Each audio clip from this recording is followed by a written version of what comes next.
congressman has sounded the alarm over funding for the AUKUS nuclear submarines. Cash needed to expand US submarine manufacturing is tied up in a major bill, and that's stalled in the US House of Representatives. Our Sky News Washington correspondent Annalise Nielsen joins us live now. Annalise, these AUKUS submarines are going to take, decades to get to us anyway. This just seems like another unnecessary delay.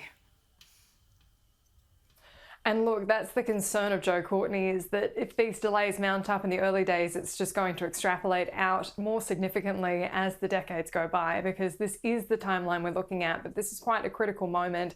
This is all tied up in this National Security Supplement. Now, that passed the Senate in a marathon session. It went until 6 a.m. before they could get everyone in there to agree to pass this bill.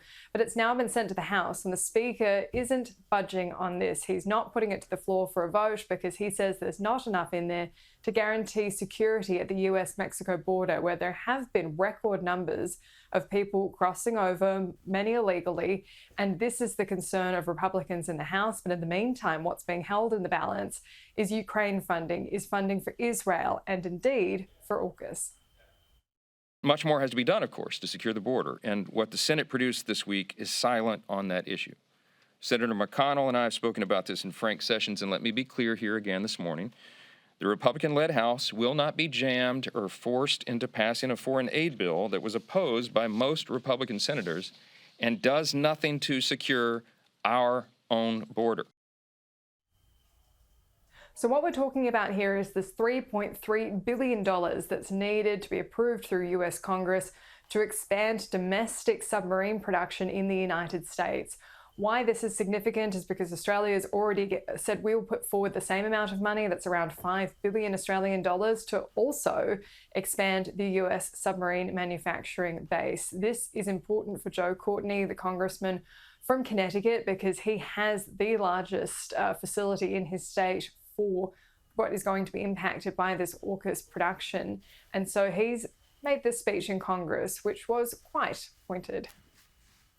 Failure to pass this legislation is a vote against AUKUS and limits the outstanding progress that our nations have already made. Mr. Speaker, I implore Speaker Johnson to bring the bill to the floor.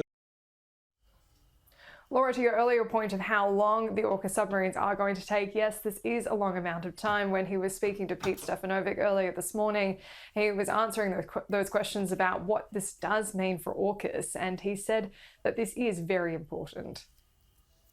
The bottom line is, this is a totally unnecessary impasse that we're going through right now. And as I said, for a lot of people, they don't realize that there's AUKUS issues that are included in the supplemental, and that's something which, because of its popularity, I felt compelled to go down to the floor and really remind people of that we got to stop, wasting time here and get this measure through. If it is stalling, then the Prime Minister needs to be acting. Our ambassador in the US needs to be acting. We need to be doing all we can to make sure that momentum continues. We know the geostrategic climate is deteriorating here in our region. We need that agreement and we need it to be implemented as quickly as possible. And Laura, of course, the pressure's on to try and get as much done as possible before a possible change in administration at the end of this year. Yeah, that's right. Certainly perhaps wanting to secure that before Trump is re-elected president. Thanks so much, Annalise. We'll check in with you soon. A really important story there.